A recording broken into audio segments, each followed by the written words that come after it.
Vamos a comenzar por el comienzo. Esta es mi amiga Cata Izaza Herrera, es abogada de la Universidad del Rosario y especialista en Derecho de Familia. Tiene una historia ahí tras bambalinas de por qué terminamos en este tema y yo quiero que nos cuentes cómo es que llegaste acá. Bueno, ¿cómo llegué yo al tema de Derecho de Familia? Yo me casé demasiado joven, tenía 20 años y duré 18 años casada. En este tramo, mientras estaba casada, estudié Derecho, salgo de la universidad y me dedico a la parte empresarial. Lo que es el derecho empresarial, empecé a asesorar empresas, trabajaba con mi exmarido, construí familia, tuve 3 hijos y de pronto llegó el boom, el caos en el 2014 y me llega el momento del divorcio. Cuando llegó al momento del divorcio, como abogada estaba completamente perdida y no sabía como qué rumbo coger, empecé a llamar a abogados, firmas, era muy caro, no sentía empatía, no sentía que estuvieran entendiendo mi situación. Y completamente perdida voy a una notaría a preguntar, venga, ¿cómo se hace esto del divorcio? Porque pues sí, soy abogada, no sé, y me dijeron, hágalo usted. Y el primer divorcio que yo hice fue el mío. Empecé sin tener especialización y después de esto dije, venga, hay muchas personas que necesitan orientación porque no es solo hacer la parte jurídica, sino también la parte humana, porque es un proceso muy difícil, se le cae a uno una proyección de vida, que nadie se casa pensando me voy a divorciar. Y a raíz de eso, de mi vivencia, me dedico a hacer derecho de familia. O sea, encontré un vacío humano. Así como la canción que lo que no te mata te fortalece. O sea, tú saliste de ese momento tan difícil de la vida, por el contrario, fortalecida y con unas oportunidades que antes no habías visto. Sí, yo no lo había visto, nunca contemplé el derecho de familia porque pues, me gustaba el derecho empresarial. Pero encontré un vacío y encontré la necesidad de muchas personas que atravesamos este proceso y no encontré esa parte humana. Por lo menos en lo que me referenciaron y dije, tengo que hacerlo y estoy para ayudarle a las personas. Y así arranqué y hice mi especialización y dije, de aquí en adelante, única y exclusivamente derecho de familia. Cata, y bien, yo te pregunto, del derecho de familia, ¿qué es lo que más te gusta? ¿Qué es lo que más me gusta del derecho de familia? El poder cambiar vidas, poder ayudar a las personas a atravesar un proceso, sea un divorcio o sea tema con sus hijos o con su patrimonio, y darles oportunidades para cambiar esa vida y salir de un momento difícil a construir nuevas cosas. Eso es lo que más me gusta. Y de este maravilloso mundo del derecho de familia, ¿qué es lo que más te gusta hacer? Lo que más me gusta hacer, garantizar los derechos de los niños. Ayudar a todas estas familias donde en los conflictos de adulto meten a los hijos. Entonces me gusta participar en eso, orientarlos y ayudar a que estos niños puedan tener una buena infancia, buena adolescencia y tener mejores adultos. Pues es lo que más me gusta. Pues me encanta tenerte aquí, Cata, porque Cata es de estas abogadas que están en mi top 10 de abogadas favoritas, porque muestra lo que debe ser el verdadero ejercicio de nuestra profesión, en donde se debe unir la técnica jurídica, el conocimiento, pero también con la humanidad de las relaciones humanas, familiares, y eso es lo que más centra el derecho de familia. Así que nuevamente, muchas gracias. A ustedes, muchas gracias. Vamos a comenzar entonces con este tema súper grueso, que es el tema de divorcio y separación. Y como abrebocas, yo quiero hacer unas aclaraciones previas, porque de esto hay muchos mitos. Y lo primero que yo quiero explicarles a ustedes es que en Colombia la forma en la que se hace familia tradicionalmente es a través de 2 alternativas. Una es a través de la convivencia, y hoy nos vamos a ir un poco old fashion, entendida como la unión de hombres y mujeres, porque para los vínculos del mismo sexo de pronto nos tomamos un cafecito o un gin and tonic. Otra charla. Puede ser, pero hoy vamos a hablar más old fashion. Vamos a hablar de las formas que tienen las personas de hacer familia tradicionales. Una es la convivencia. En nuestro ordenamiento jurídico, a partir de la convivencia, que se presume a partir de los 2 años, cuando hay voluntad de convivir, cuando no hay impedimentos legales, cuando hay singularidad, es decir, cuando yo elijo una sola persona con la que quiero convivir, se forma una unión marital de hecho. Así es. Y si yo quiero decir no más a esa unión marital de hecho, yo de lo que tengo que hablar es de la disolución de la unión patrimonial de hecho. Eso es harina de un costal. La otra alternativa que existe en Colombia para conformar familia para unir a dos personas es el matrimonio. Y ese matrimonio, que es un acto solemne, puede hacerse civilmente en una notaría o puede hacerse religiosamente, registrando luego ese matrimonio. Hay que registrarlo para que comiencen a surgir los derechos y las obligaciones propias del matrimonio. Y si yo estoy pensando, ya esto no va más, de lo que tengo que hablar es de un divorcio, que es también un acto solemne. Entonces, una cosa es la unión marital, de hecho, que eso da para otro café y otro gin and tonic de pronto, pero de eso no vamos a hablar hoy. Hoy vamos a hablar es de cómo ese vínculo matrimonial, le decimos no más, ese vínculo solemne, cómo a través de otro acto solemne, que es el divorcio, entonces deja de tener efectos. Pero resulta que la gente habla de divorcio y de separación como si fueran la misma cosa, y no es lo mismo. Así es, Caro, no es lo mismo. Cuéntanos un poco eso qué es y eso. ¿Eso qué es? Una cosa a la otra. Cuando tú hablas de separación, es cuando los esposos del mismo sexo o diferente sexo, porque hoy en día las parejas del mismo sexo pues se pueden casar, deciden romper su vínculo respecto a la cohabitación. Cuando tú te casas, nacen unas obligaciones entre esposos y dentro de las obligaciones que nacen están el de tener que cohabitar. De manera voluntaria, los esposos pueden decir, ya no queremos tener esta obligación de cohabitar, pero separan sus casas, pero continúan las otras obligaciones. ¿Cuáles son las otras obligaciones? La ayuda y socorro, el deber de fidelidad y pues las obligaciones con los hijos. Bueno, estas tampoco se pierden con el divorcio. Entonces es la decisión de separar los cuerpos, ¿ya? Y esto se puede hacer de manera voluntaria o lo pueden hacer ante un juez. O sea, es como un standing by. Sigo estando casada, si decido separarme, sigo estando casada, ese vínculo matrimonial continúa, pero pongo en standing by, o sea, no vivimos juntos bajo el mismo techo. Así es. Y en esa separación, querida Cata, ¿cuánto puede durar? ¿Puedo vivir separada toda la vida? Se supone que uno, cuando se separa, toma la decisión de separarse y automáticamente queda disuelta la sociedad conyugal, salvo que los esposos decidan que esta va a continuar vigente, si no la ley presume que queda disuelta y esta separación puede durar un año. Un año. Antes se hablaba de 2. Sí, pero no, hoy en día es un año y después de un año uno puede tomar la decisión de poderla renovar un año más, la separación, y si no, pues se da por... ya puede proceder el tema del divorcio. Pero en ese momento de la separación, claro, porque uno no se levanta también de un día para otro, listo, me voy a separar, sino que vamos a darnos un tiempo, nos separamos. Ahí hay muchas zonas grises respecto de los bienes, ¿o no?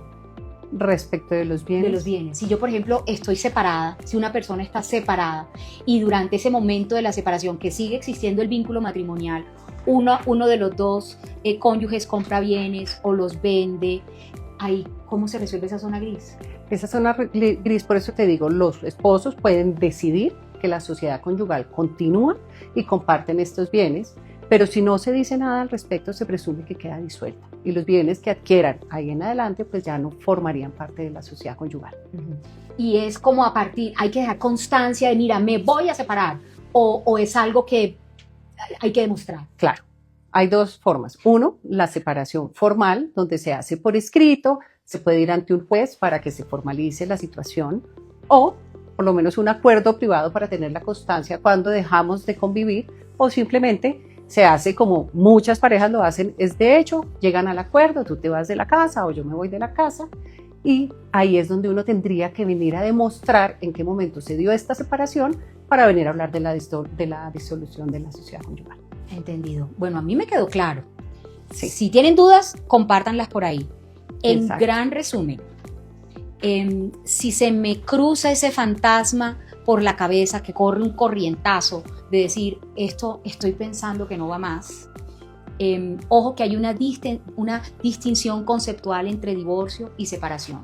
La separación no se convive, genera así una especie ahí de zona gris mientras se define, pero el vínculo marital persiste, y el divorcio ya es el acto solemne en el que se cesan los efectos del matrimonio. Ahí quería hacer una aclaración.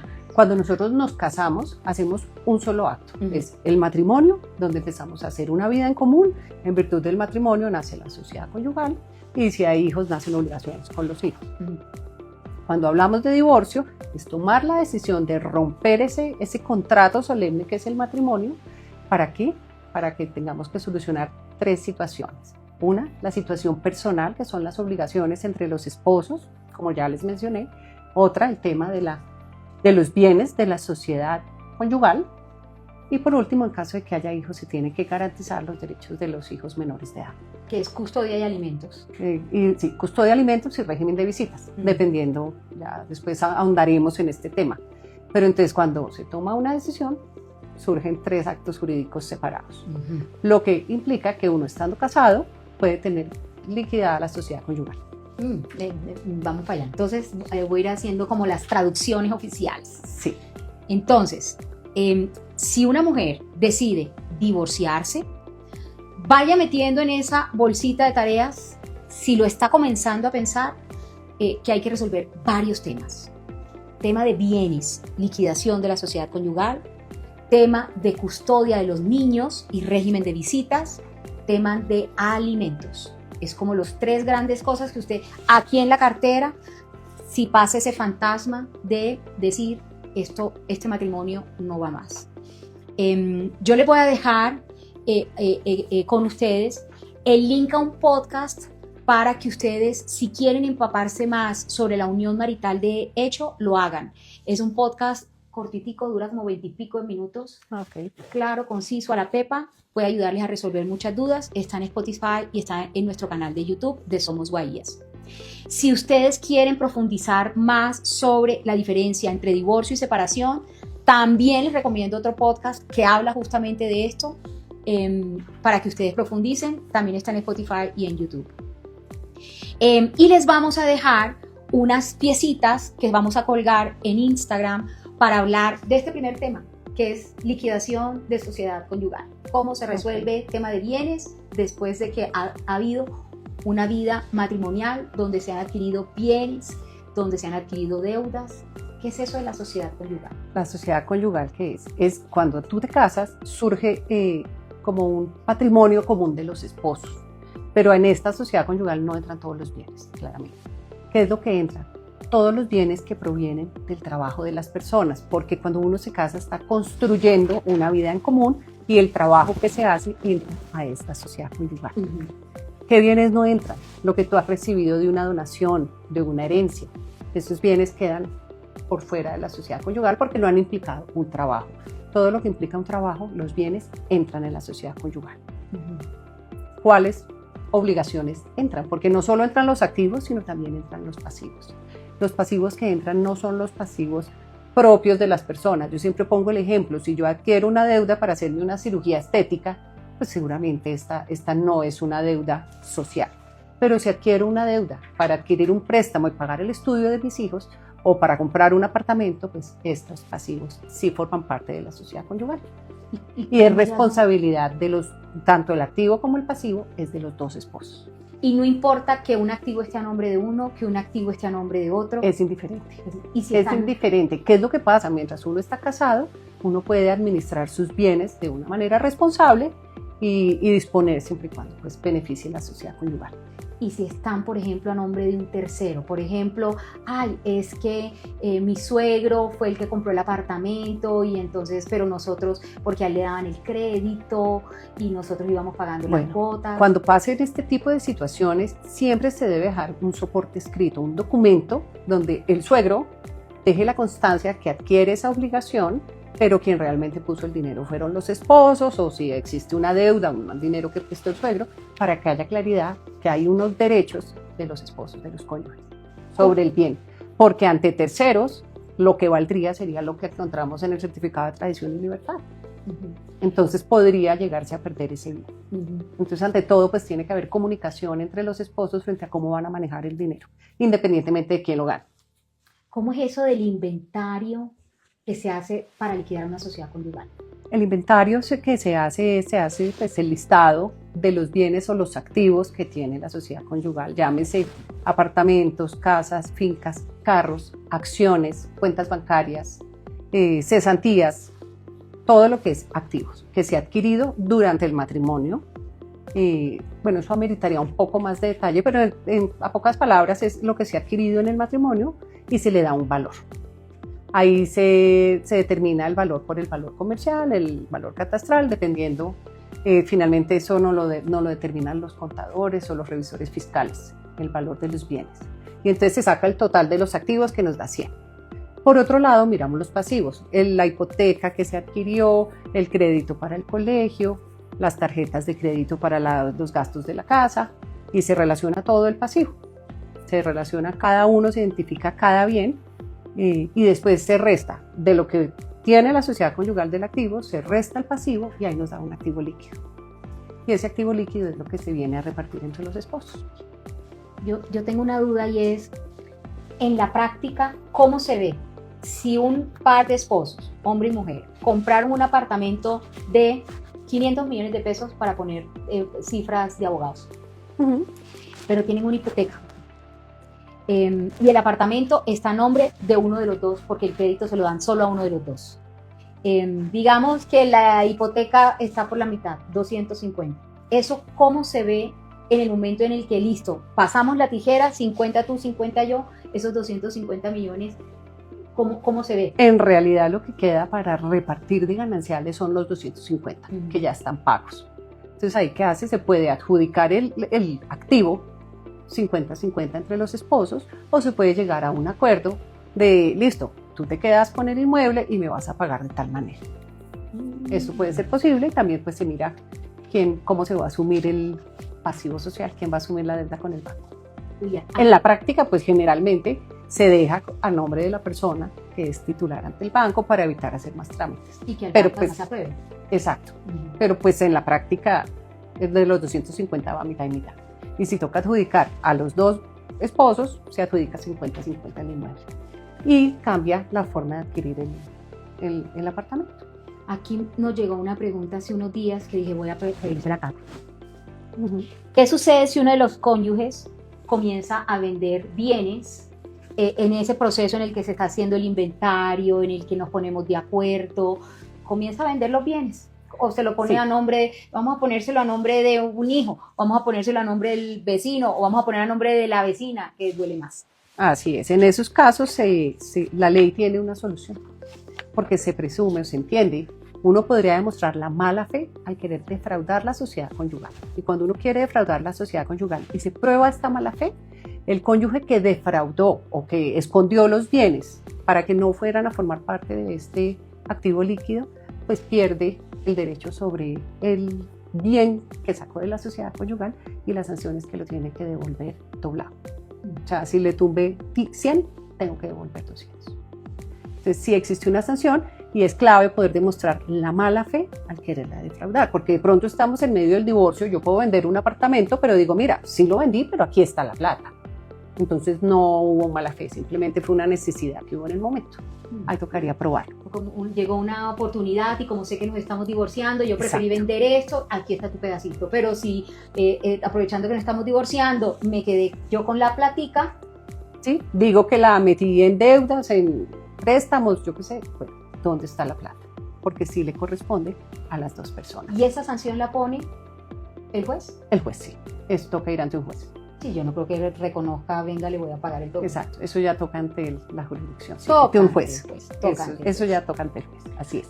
Este tema de la liquidación de la sociedad conyugal es bastante extenso, es muy caso por caso. Claro, y hay unos detalles que están en la ley. Por ejemplo, si cuando yo me casé yo aporté a la sociedad conyugal un apartamento, el apartamento costaba 20 pesos, pero cuando me divorcio vale 100, ahí la ley ya nos habla de una minucia, también un tema de recompensas, cuando entran bienes como acciones, porque una cosa son los inmuebles, otra cosa son los muebles, pero pues eso ya meritaría casi que una clase de liquidación social. Así es. Verdad. Pero hay un tip que a mí me parece interesante, que muchas personas lo están haciendo, y es que se casan por lo civil, se casan por lo religioso, y tan pronto se casan deciden liquidar la sociedad conyugal.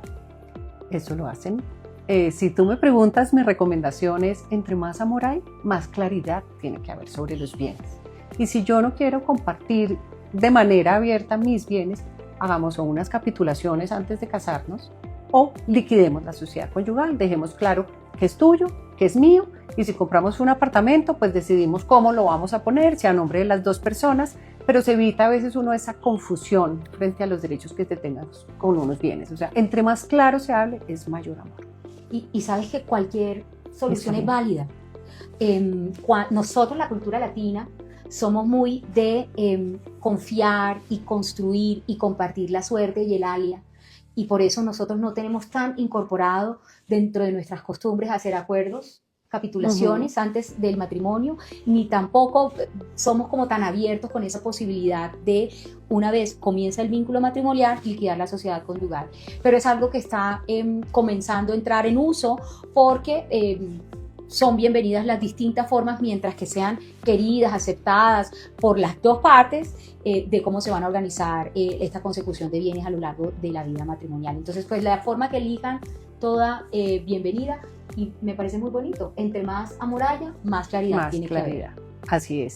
Además, hay que tener en cuenta que nuestra legislación es una legislación vieja, donde venimos de unas sociedades patriarcales donde la mujer no trabajaba o no tenía bienes o inclusive no podía disponer de los bienes. Hoy en día ya las dos partes están trabajando, entonces pues las dos partes quieren proteger su patrimonio o aportar de una manera equitativa. Porque hoy en día vemos que es viable llegar a un divorcio, no como antiguamente nuestras abuelas estaban dispuestas o abuelos a aguantar o no era posible un divorcio. Sí. Hay 100 divorcios diarios en Colombia. Hay 18.000 divorcios, 18.000 divorcios al año, más o menos, y eso equivale como a 100 divorcios diarios. Pero ya que estamos hablando de eso, me parece interesante, si de pronto le estoy leyendo la mente a alguien, las capitulaciones que se hacen en Colombia son muy distintas a las capitulaciones que uno ve por las series de televisión. Porque en las series que uno ve de televisión, uno dice, bueno, entonces a ver, pongámonos de acuerdo. Y si me eres infiel, entonces ¿cuánto me vas a pagar? Y si, entonces, ¿cuánto no? Aquí en Colombia eso no es así. No, aquí las capitulaciones se regula única y exclusivamente el tema de los bienes. Yo puedo estipular qué bienes de pronto que no van a formar parte de la sociedad conyugal, meterlos. Puedo también decir, mire, este listado de bienes con estos valores no entran ni sus valorizaciones, ni sus frutos, o sea, lo que construyamos después sí va a entrar, o simplemente uno puede estipular que no van a ser una sociedad conyugal. Ni va a haber gananciales, ni van a haber frutos, ni usufructos, ni nada en temas patrimoniales. Como quien dice, lo tuyo es tuyo y lo mío es mío, desde antes de casarse. Pero tú no puedes condicionar la parte personal frente a una posible infidelidad con una sanción económica. Eso no está regulado. Y otro tip, si se decide liquidar la sociedad conyugal, en cualquier momento no vuelve a surgir. No, ya queda sellado eso. Forever and ever. Muy bien. Es muy importante. Este tema entonces de la sociedad conyugal es muy amplio, seguro nos da para otro café. Vamos a compartirles una pieza muy sencilla para que tengan la información más a la mano y como con temas muy claves. Entonces, ya sé que si ha pasado este fantasma por la mente de un matrimonio no va más, lo primero que tengo que tener claro es: resuelvo el tema de los bienes, del patrimonio, y es a través de la liquidación de la sociedad conyugal. Y nos quedan dos temas gruesos, que son custodia, régimen de visitas y alimentos, pero alimentos de los padres a los hijos, para no irnos a enredar. Hablemos de custodia. O sea, el primer tema es el personal, que es si tomo la decisión de divorciarme o no divorciarme, terminar mi vínculo y mis obligaciones personales con mi esposo, que decíamos la fidelidad, el socorro, la ayuda mutua. Otro, el tema patrimonial. Y el tercero, cuando hay hijos, la garantía de los derechos de los hijos. ¿Qué implica la garantía de los derechos de los niños? Es definir la custodia, definir el régimen de visitas y la cuota alimentaria, que es garantizar sus necesidades económicas. Vamos a ir desgranando uno por uno. Entonces, hablemos de cada uno. Porque sabes que, Cata, cuando yo hablo con las mujeres, por donde comienzan no es conversando sobre bienes, es No. y mi hija, y mi hijo, y entonces si yo me divorcio, entonces se los va a llevar, pero ¿cómo me los dejan? Entonces hablemos de este tema de custodia, que es un tema también súper profundo, súper difícil de asimilar y de entender. Y por donde yo voy a comenzar hablando de custodia es aclarando un mito, y es que antes se creía que la custodia era casi automática de las mamás, que eran las que criaban. pero hoy la ley de infancia, el Código Civil, la jurisprudencia parte del supuesto de que la custodia es compartida. ¿Sí es así? Así es. ¿Cómo se O sea, define no esa es que se custodia? encuentre regulada. ¿La custodia qué es? La custodia es ejercer la crianza, el cuidado, la tenencia de los hijos. Y hoy en día la ley dice que es un derecho de los niños poder estar con el papá y con la mamá. Entonces, en virtud de eso es que se está utilizando mucho el tema de la custodia compartida. También puede que se le otorgue o acuerden la custodia en cabeza de uno de los padres, porque es que cada caso es único. A veces la mamá no tiene tiempo de estar pendiente de los hijos por temas de trabajo, o el papá tiene una enfermedad que le impide ejercer esa crianza, entonces pues ahí empieza uno a determinar cómo debe ser la custodia. Entonces, la custodia puede definirse primero por mutuo acuerdo. Así es. Y si no hay mutuo En acuerdo. principio todo lo podemos definir por mutuo acuerdo. Ujú. Entonces lo primero es, podemos acordar los papás porque somos los que además conocemos mejor las circunstancias de cada hogar. Si no hay mutuo acuerdo, pues tenemos las opciones de ir, según el caso, a una comisaría de familia o al ICBF, dependiendo de las situaciones. Cuando hay temas de violencia intrafamiliar, pues es ante la comisaría de familia. Que es otro tema muy grueso. Es un tema muy grueso y las comisarías pueden tomar unas medidas de protección provisionales, o pues puede ser definitiva, pero definir temas de custodia de los niños cuando los papás no se ponen de acuerdo. Me hicieron otra pregunta. De- Y es, ¿puedo decidir la custodia antes de divorciarme? Es decir, mientras me estoy separando, ¿podemos definirlo en ese momento standing by? Claro que sí. Mientras estén conviviendo, o sea, si no hay separación, pues de hecho los dos padres están ejerciendo la custodia. Si estamos separados, es una obligación definir la custodia, con quién se van a quedar los niños. Y esta es otra que me llega con mucha frecuencia. ¿Qué pasa si me voy de la casa con los niños? ¿Qué pasa si me voy de la casa? Yo no recomiendo que se vayan nunca de la casa con los niños sin antes haber acordado todos sus derechos, no solo la custodia. Porque pues, entre comillas, está uno ejerciendo, podría llegar a incurrir en el delito de ejercicio arbitrario de la custodia. Entonces uno no lo debe hacer. Si se encuentra en una situación realmente extrema, donde uno está siendo violentado, donde hay un riesgo a la seguridad de los niños, uno sí se puede ir de la casa. Y lo que yo les digo es, vayan a una comisaría de familia, llevemos pruebas, expresemos la situación y que de manera urgente autoricen que uno pueda estar fuera de su casa. Entonces, O inclusive que desalojen al victimario también, dependiendo de la situación, porque yo puedo estar en una situación extrema y no tengo para dónde irme con los hijos. Entonces, si no tengo para dónde irme, puedo ir, solicitar un apoyo de comisaría que ordenen el desalojo y con apoyo policial desalojar al victimario, pero pues estos ya son casos específicos que implicaría un tema exclusivo de comisarías y violencia intrafamiliar. Pero nunca de tomar la decisión de cojo mis hijos, me voy y me desaparezco, no, eso no. el tema de violencia intrafamiliar es otro tema grueso. No, Cata, es que mejor dicho nos va a tocar dejar este set montado porque estuve haciendo análisis estadístico y encontré que en el último año en Colombia se han presentado 170.000 denuncias por posible ocurrencia de un delito de violencia intrafamiliar. 170.000. Sí, es cierto, ha venido en aumento. Yo no sé si nos estamos volviendo una sociedad más violenta o si hoy visibilizamos mucho mejor los temas de violencia. Antiguamente se creía que la violencia era que me pegaran un puño, pero es que a través de las palabras, de acciones, inclusive de omisiones, pueden estar ejerciendo una violencia psicológica, una violencia económica, la violencia verbal, a veces con palabras denigrantes, soeces, que la gente, las personas, ni hombres ni mujeres están dispuestos a tolerar. E inclusive los niños hoy en día ya son conscientes cuando son víctimas de violencia. Entonces creo que a través del conocimiento se han incrementado las denuncias. Sí.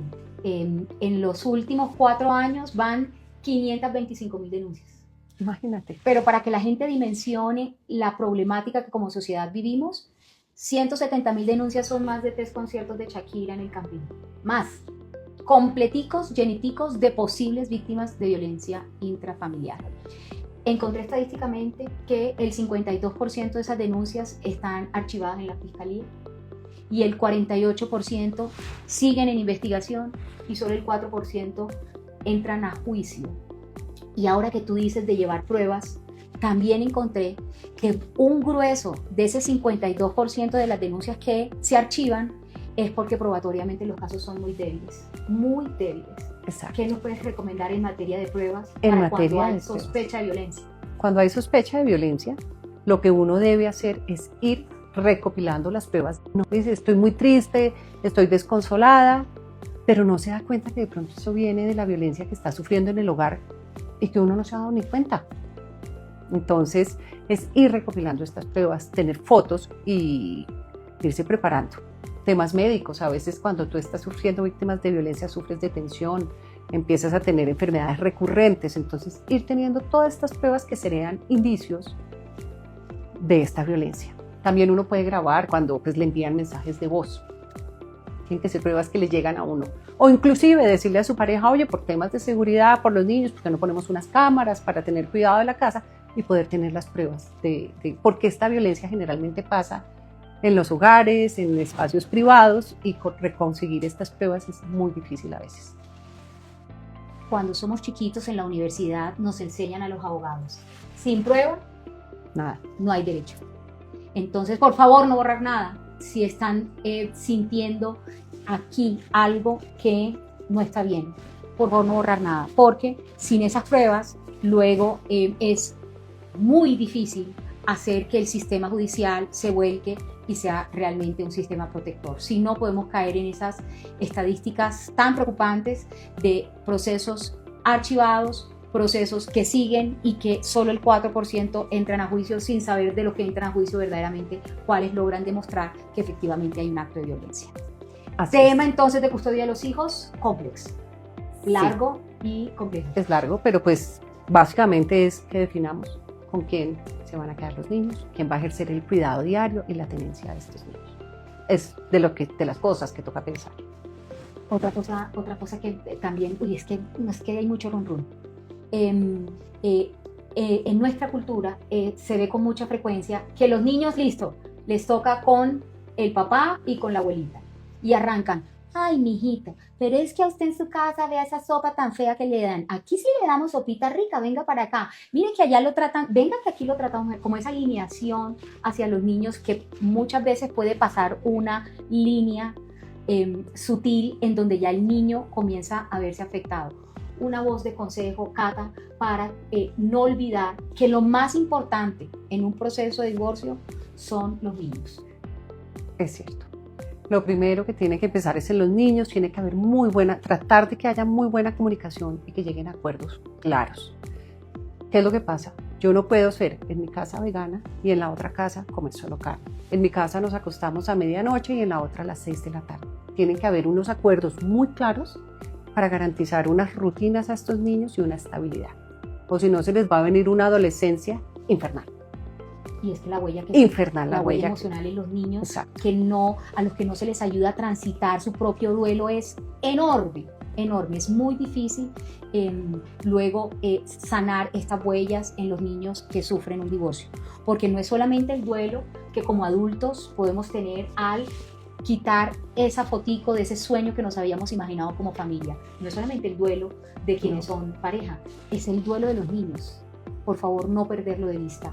Y que en medio de todo este dolor que se siente, porque quitar esa foto puede llegar a ser muy doloroso, no utilizar a los niños como una arma, como ponerlos en la mitad. Un llamado muy importante de cuidado, de sensatez y de saber que este es un momento de la vida que pasa, como lo pasó Cata, y miren la divinidad que hay después de eso. Y aquí estoy. Miren esto tan espectacular. Entonces, sí, atención a los hijos. No los involucren, nunca les comenten los procesos que ustedes están llevando. No, los niños no tienen por qué formar parte de estos procesos. Es mi recomendación. Anótenlo ahí. Otro tema. Entonces ya íbamos en custodia. En custodia, el régimen de visitas. Hablemos un poquito de ese régimen de visitas, cómo se define. El régimen de visitas, ¿cuándo es que gana relevancia? Cuando la custodia no es compartida, sino que es monoparental. O sea, que está o en la cabeza del papá o de la mamá, y entonces se tiene que estipular un régimen de visitas para garantizar que los niños tengan comunicación permanente, contacto permanente con el papá que no está ejerciendo la custodia. Antiguamente se regulaba mucho, era estar con la mamá, y entonces es el papá de cada 15 días, el chévere de los fines de semana, de comer helado. Hoy en día el régimen de visitas puede incluir llamadas diarias, videollamadas, un día a la semana que se vean y, muy importante, que se regula todo lo que es, tanto en custodia compartida como en la custodia monoparental, las vacaciones, las fechas importantes, es decir, Navidad, fin de año, Semana Santa, semana de receso, los cumpleaños de los niños, los cumpleaños de los papás. Todo eso tiene que tratar de hacerse de la forma más equilibrada posible para que el papá que no está ejerciendo la custodia pueda compartir con sus hijos o su hijo de la mejor manera y de la forma más equilibrada. Eso es lo que se tiene en cuenta para regular un régimen de visitas. A mí me quedó claro, vuelvo y traduzco. Así es. Entonces, en un divorcio se presume la custodia compartida. Si no hay custodia compartida, sino que la custodia es monoparental y queda en cabeza de uno solo de los padres, se tiene que acordar régimen de visitas para que el otro no pierda el vínculo. Y ya saben, por favor, no instrumentalizar a los niños, que son lo que más debemos cuidar, porque es nuestro futuro como sociedad. Si uno deja un legado, no hay nada más importante que un hijo sano y fuerte y emocionalmente estable y seguro. Hablemos ahora del otro, que es alimentos. Hay dos tipos de alimentos: el que se deben entre cónyuges y el que se debe entre padres e hijos. Enfoquémonos en el de padres e hijos porque... Exacto, como estamos hablando de los niños, quiero que primero hablemos, salvo que haya muchas preguntas de los alimentos que hay entre esposos, pero de los alimentos de los niños. Alimentos no es solo lo que los niños necesitan, comen. Alimentos de los niños, que implica todo lo que ellos necesitan para garantizar sus derechos, es decir, la vivienda, una vivienda digna, con servicios públicos, con un espacio propio, la educación, que es todo lo que es educación, los gastos anuales, por decir matrículas, uniformes, útiles, asociaciones, y los gastos mensuales, que puede ser transporte, cafetería, la pensión, todo lo que implica la educación, inclusive las extracurriculares y los refuerzos. La salud de los niños, que es que tengan su EPS, y ahí los papás tienen que ponerse de acuerdo, o si no un juez lo determina, cómo se garantizan o se cubren las necesidades de salud que no están incluidas en el POS. O sea, lo que es una ortodoncia, una terapia psicológica, en fin, cualquier cosa que no esté incluida, como unos copagos o simplemente unos medicamentos que no forman parte del POS. Entonces decíamos, la vivienda, la educación, la salud, el vestuario de los niños, que se les debe garantizar como mínimo 3 mudas completas de ropa al año. O sea, completas es chaqueta, camiseta, ropa interior, medias, pantalón, etc. Y la recreación. A los niños también se les debe garantizar la recreación según su estatus, por decirlo así. Y por último, pues como tal, los alimentos de los niños. Todo eso es lo que se tiene en cuenta para cuando hablamos de alimentos de los menores de edad. Entonces ahí conecto enseguida con la siguiente, porque esta también es pregunta de cada día. ¿Cómo se calculan los alimentos? ¿Quién tiene que pagar los alimentos? ¿Y cómo se pagan los alimentos? Okay. ¿Cómo se calcula? Que se sacan los soportes del costo real de los niños. O sea, cuánto me vale la pensión, con las facturas, los servicios públicos de los últimos 3 meses de la casa de los niños, o donde van a vivir los niños, la administración, todo lo que saca uno, la relación de lo que el niño cuesta, cada uno de los hijos, porque pues cada uno tiene sus necesidades específicas. Entonces, el total de los alimentos es tanto. De ahí vamos a ver la capacidad de los papás. No es que usted 50 y yo 50, o usted 100 y yo 0. No, se ve la capacidad, y los alimentos se deben regular de manera proporcional a las necesidades que tienen los niños y a la capacidad que tienen papá y mamá. Y tú sabes que eso mucha gente no lo tiene claro. Cuando se divide la sociedad conyugal, 50-50, 50-50, tijera, mitad y mitad. Pero cuando se trata de pagar alimentos, no es mitad y mitad. Claro que no, porque una cosa es el patrimonio que a mí me den que se me adjudique en un divorcio, y otra cosa son los ingresos que yo puedo tener mes a mes para garantizarle los derechos a mis hijos. Entonces, pongo el ejemplo, podemos tener una custodia compartida. No hay una cuota alimentaria como tal, tú te haces cargo de los niños cuando están contigo y tú cuando están contigo. Sin embargo, mis ingresos no me dan para pagar la educación, y los ingresos del papá sí. Entonces, pues ahí podría el papá llegar a asumir un 80%, asumir los gastos mensuales y la mamá los anuales. Eso pues ya tocaría analizar cada caso, pero sí se saca proporcional a las capacidades de los papás. Si uno de los papás no tiene nada de ingresos, la ley presume que recibe por lo menos un salario mínimo y se le obliga a dar medio salario mínimo. Yo estoy tratando de traer las ¿De preguntas, porque es que nos escriben y voy a tratar de traer la mayor cantidad de preguntas posibles. Vamos a ver si el tiempo nos alcanza. Pero esta no la quiero saltar porque la oigo con mucha frecuencia. Cuando la custodia es compartida, es decir, no hay visita, ahí compartimos la custodia. En ese caso, ¿cómo se comparten los alimentos? ¿También de acuerdo a lo que cada papá puede? Sí, claro, porque una cosa es que el tiempo que yo comparto con mis hijos, la crianza que yo le doy, el amor que yo le doy, y otra cosa es las posibilidades financieras para garantizarles su bienestar. Y los alimentos de los niños no tienen nada que ver con las necesidades que tengan papá o mamá. Entonces sí se puede regular, no 50-50, sino de acuerdo a la capacidad. Y cuando estábamos es un tema de pruebas, ¿no? Y cuando estábamos hablando de este webinar, que nos estábamos tomando un café, soltaste unos tips que yo tuve que anotarlos. Guardar evidencias de los ingresos, guardar evidencias evidencias documental de las conversaciones claves, y buscar asesoría antes de dar pasos drásticos. Así es. Lo más importante es tener las pruebas.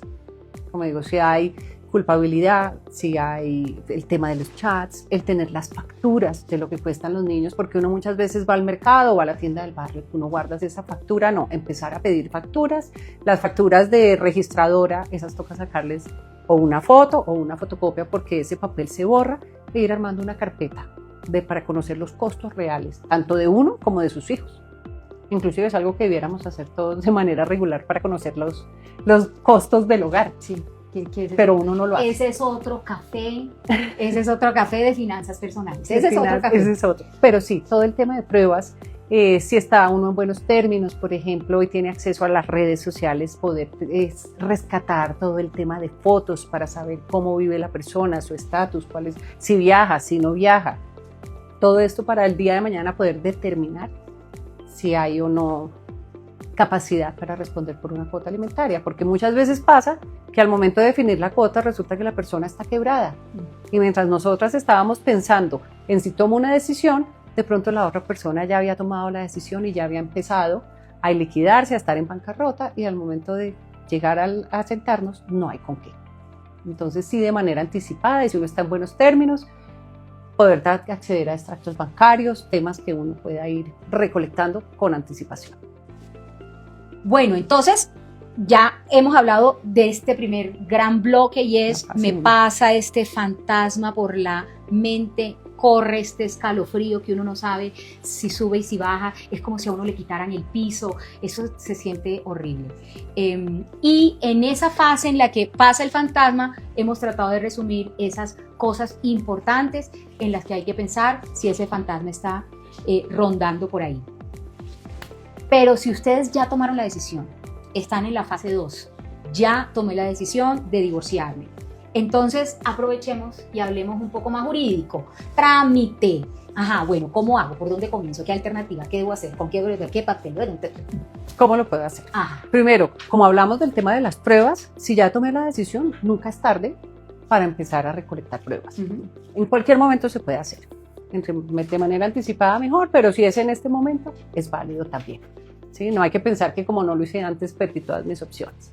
Entonces, ¿cómo me puedo divorciar? En Colombia nos podemos divorciar de dos maneras. Uno, de mutuo acuerdo. Dos, en lo contencioso, ante un juez. El mutuo acuerdo se puede hacer en un centro de conciliación o en una notaría. Podemos hacer el mutuo acuerdo y tomar la decisión de me voy a divorciar. También puedo ir con una demanda de mutuo acuerdo ante un juez para que saque la sentencia que nos divorciamos de mutuo acuerdo, que eso es como decir la fase. Igual, cuando llevo más de 2 años de haber dejado de convivir, de tener esta separación de cuerpos, ahí también puedo acudir a un juez para que decrete este divorcio y son las causales objetivas donde no tengo que demostrar que hay culpables, sino que simplemente o hay un acuerdo o ya pasó cierta cantidad de tiempo que no convivimos. Y procedemos con el divorcio o de manera conciliada o ante un juzgado. Ahora bien, también existen otras causales. Y es que son 10 y hay una la última y más reciente la voy a dejar para el final, porque ese fue el hit yo creo que para muchas personas. Alivió mucho dolor de muchas personas, vamos para eso. Entonces esa quiero darle como un espacio especial. Y las otras son las causales subjetivas. Las causales subjetivas es cuando uno de los esposos es el que rompe el contrato, el que ha incurrido en una causal de divorcio, y el otro es el inocente, el que no ha roto el contrato, el que ha cumplido a cabalidad. Estas causales, ¿cuáles son? Son la infidelidad, son los ultrajes y trato cruel, que es temas de violencia intrafamiliar. Bueno, esa es la tercera. La segunda es el incumplimiento de mis deberes como esposo o esposa o padre. Está el consumo habitual de licor, está la enfermedad grave, caso en el cual el que está enfermo es quien tiene derecho a pedir la cuota alimentaria, porque ¿qué es lo que pasa? Cuando vamos y hay un cónyuge culpable, ¿qué es lo que uno busca?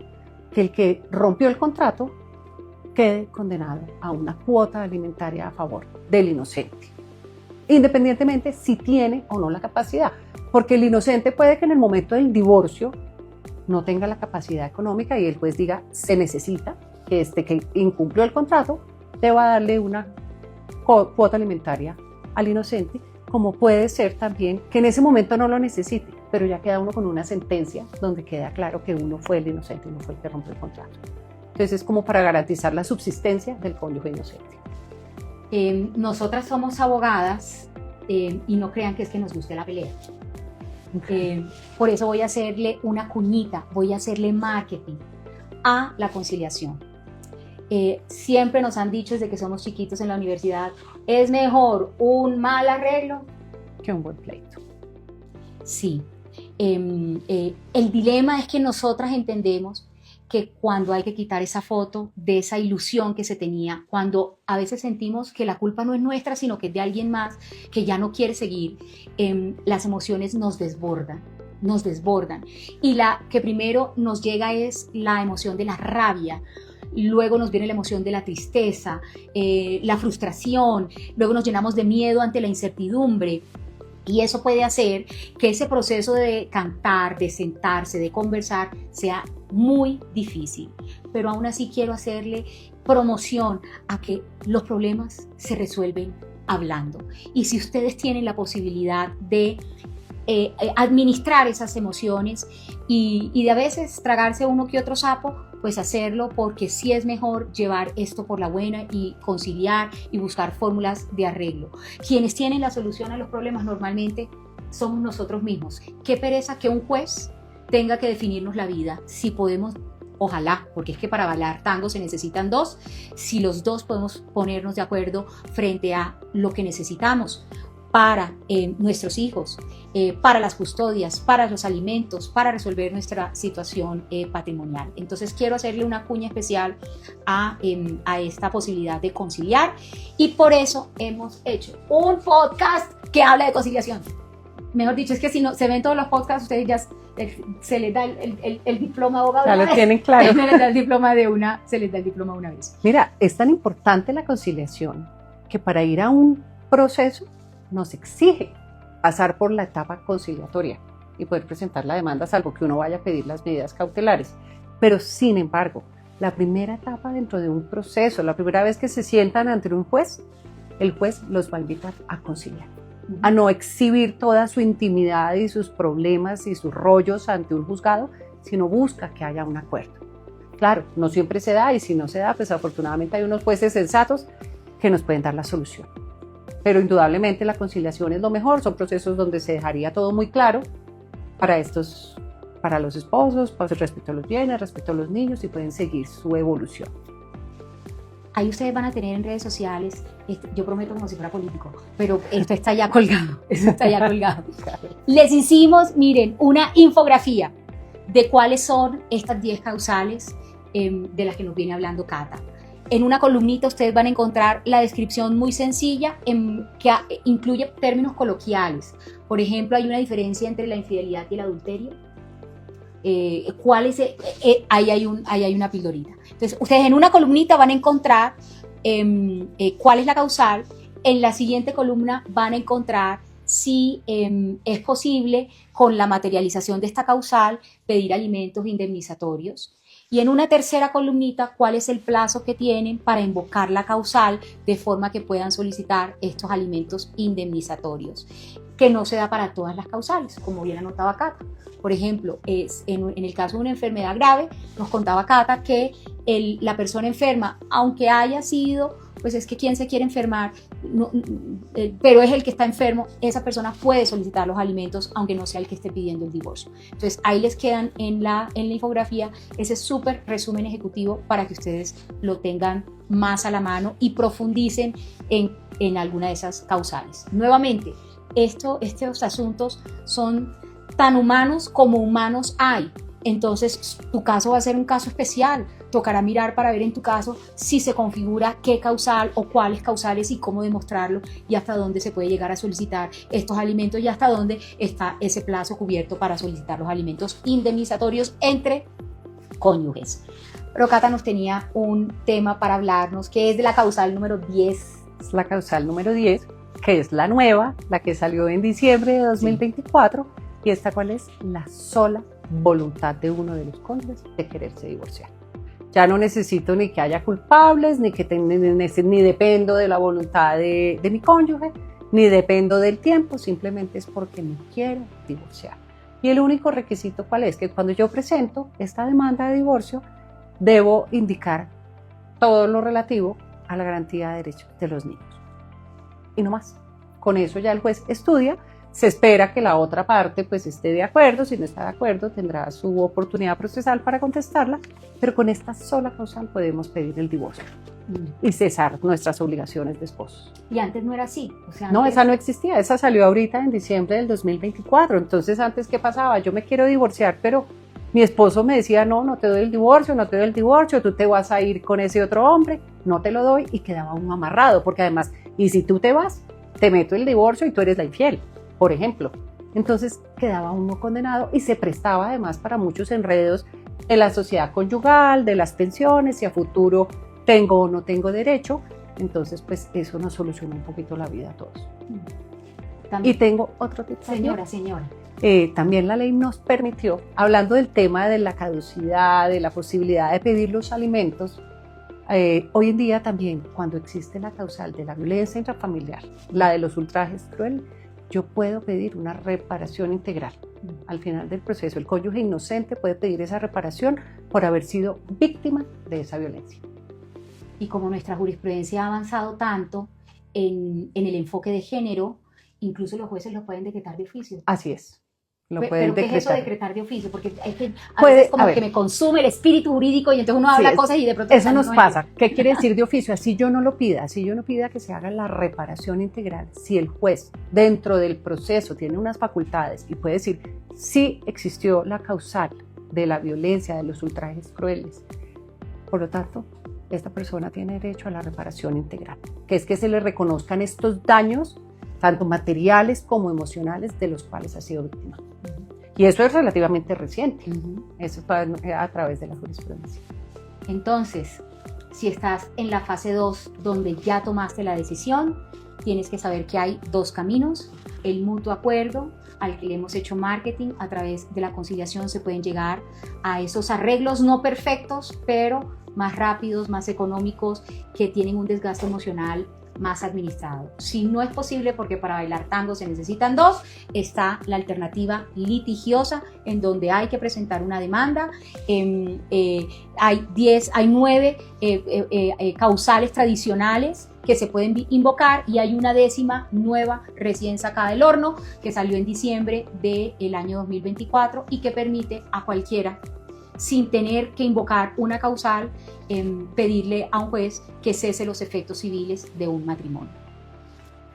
Quería hacer una aclaración.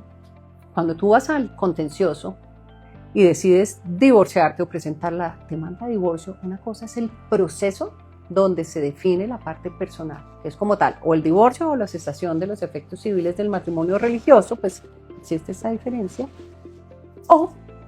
y resuelve uno el tema de los niños, y en un proceso posterior se trata todo el tema de la liquidación de la sociedad conyugal. Entonces, en una conciliación, en un mutuo acuerdo, tú puedes regular todo en un mismo documento, en un mismo acto. Si vas a la jurisdicción, estamos enfrentándonos a dos procesos.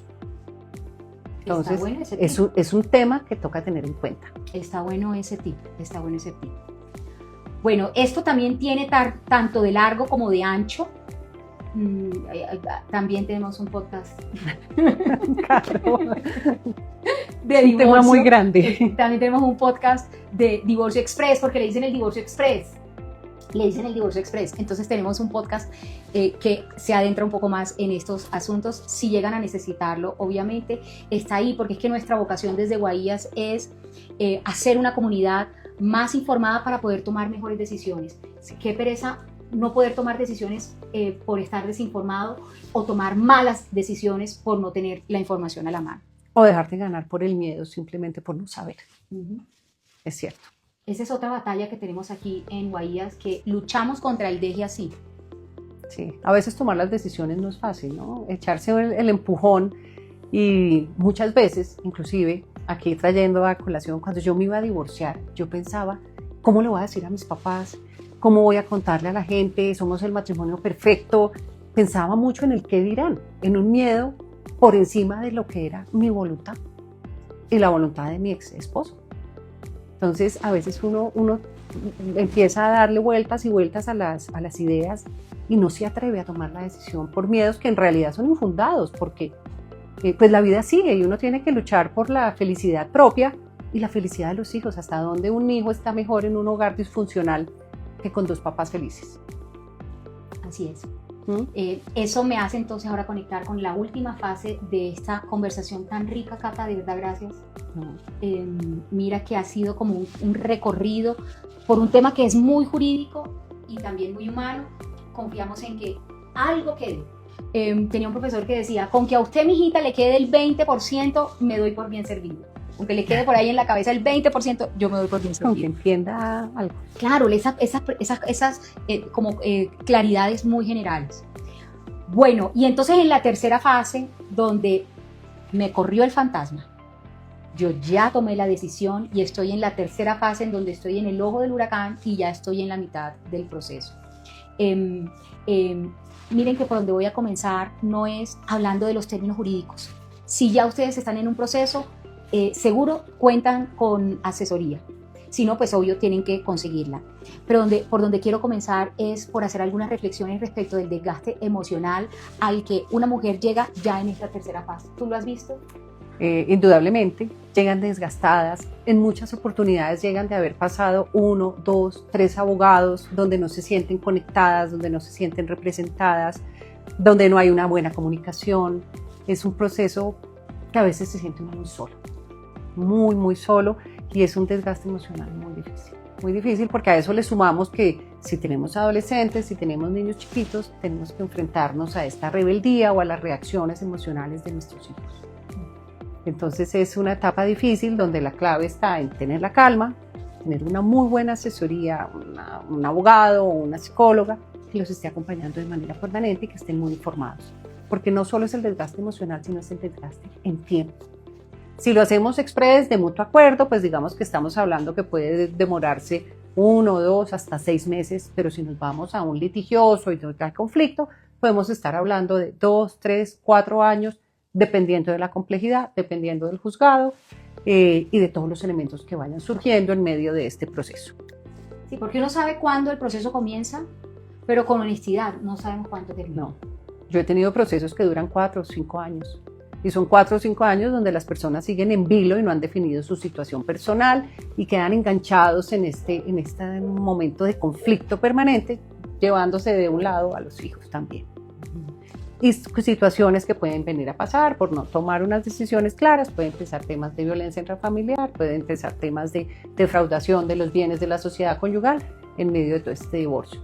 Por eso se me olvidaba algo muy importante.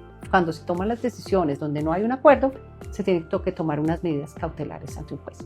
Hablemos de eso. Eso es un tema muy importante, es clave. ¿Y qué es la medida cautelar? Es cuando uno pone la demanda, pedirle al juez que una vez admita la demanda, tome decisiones respecto a los bienes. ¿Qué son las decisiones? Cuando uno pide los embargos de los inmuebles, de los carros, de las acciones, pide que se oficien a los bancos para tener información financiera de la otra parte y de igual manera pide que se tomen decisiones a nivel personal, ya sea que se autorice la vida separado como para no incurrir en una causal y se tomen temas, decisiones sobre custodia, cuotas alimentarias para los hijos, régimen de visitas e inclusive cuota alimentaria para quien está presentando la demanda. O ya sea que yo la tenga que contestar. Cata, y en este huracán, cuando se llegan a acuerdos, en este ojo del huracán, cuando se llegan a acuerdos respecto de custodia, respecto de alimentos, respecto de visitas, si uno de los dos no está de acuerdo, ¿qué se puede hacer si ya se llegó a un acuerdo?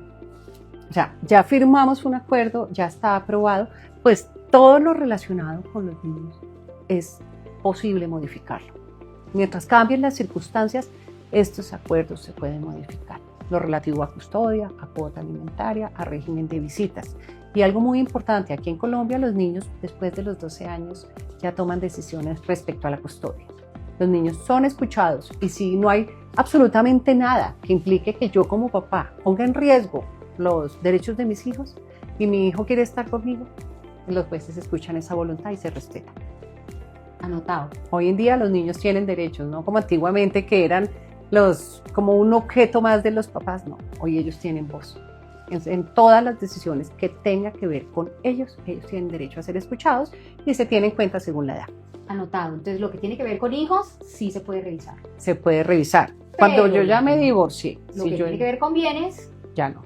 Salvo que haya quedado mal hecha la liquidación, pero pues digamos que lo que tiene que ver con bienes y con la parte personal, eso ya no tiene reversa, salvo que deseamos volvernos a casar, que también pasa. Y así como yo tengo mis abogadas favoritas, también tengo mis psicólogos favoritos. Y si este proceso emocionalmente desborda, hay que buscar apoyo psicológico, apoyo incluso psiquiátrico, sin ningún tabú. Porque uno no puede hacer su proceso de sanación dependiendo del resultado del proceso jurídico, porque el proceso jurídico no sabemos cuándo termine y si es proceso no podemos tener certeza de cómo vaya a terminar ese proceso jurídico. Entonces, recomendación, no ahorren en la necesidad de cuidar la salud mental. Y justo por eso quiero también recomendarles otro par de podcasts que tenemos con mis psicólogos favoritos, Efraín Martínez, que nos dio unos tips fantásticos para entender que debajo de cada problema jurídico realmente subyace un problema humano, y nuestro podcast con Juana Morales, una psicóloga experta en temas de crianza, donde nos da unos tips muy claros de cómo ayudar a los hijos a afrontar estos duelos también de divorcios. Cata, hemos hecho un súper resumen. Bien resumido. Miren, sí. Llegué a mi última hojita.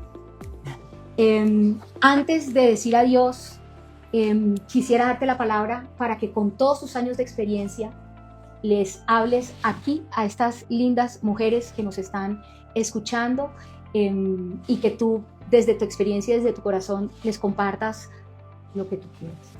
¿Yo qué les puedo compartir? Si lo están pensando, si lo están ya materializando, si lo están atravesando, ¿qué les quiero compartir? Es un proceso que las va a llevar a grandes cosas, que no tengan miedo, siempre van a encontrar una mano amiga, siempre va a aparecer ese angelito que les va a dar las luces. El apoyo terapéutico es lo mejor que ustedes pueden hacer para su tranquilidad personal, para la tranquilidad de sus hijos y para poder tomar unas buenas decisiones, porque uno como abogado da unos consejos, pero finalmente son las decisiones que ustedes toman y ustedes son las que conocen mejor la situación y el mejor camino que pueden llevar. Eso es lo único que les puedo decir. No están solas y la decisión que tomen será la mejor. Y gracias por estar con nosotros.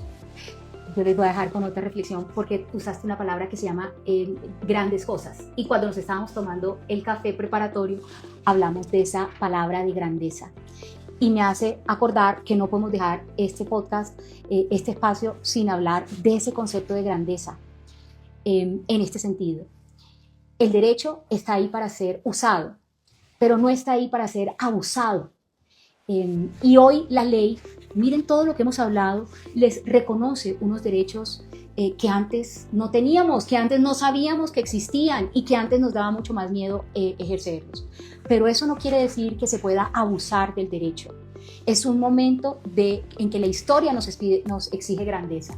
Por mucho tiempo la balanza ha estado desequilibrada, pero no es el momento de hacer que ese desequilibrio se acentúe ahora en favor de las mujeres. Es un momento de grandeza. Eso fue lo que hablamos. Y yo le decía a Caro, si bien es cierto, las mujeres históricamente hemos sido víctimas, también hay que tener en cuenta que hoy en día los hombres han cambiado.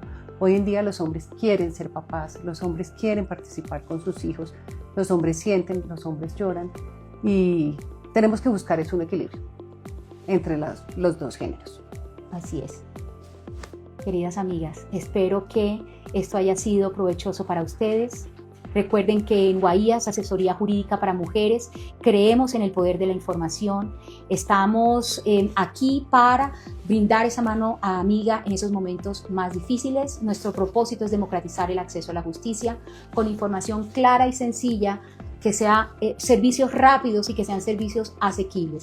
Todo lo hacemos realidad con inteligencia artificial generativa, sin perder de vista que esto que hacemos es un servicio humano. Integramos esas dos facetas de esos grandes mundos, que es la tecnología y la eficiencia, y el derecho, que es muy humano. Así que no se olviden en seguirnos en nuestras redes sociales, no ahorren esfuerzos para dejarnos sus comentarios, y aquí estamos para que ustedes puedan hacer uso de esta plataforma que se llama Guaías. Entren a www.guaías.com, escríbanos a nuestro chat de WhatsApp 24/7, estamos aquí para acompañarlos. Un abrazo y muchas gracias.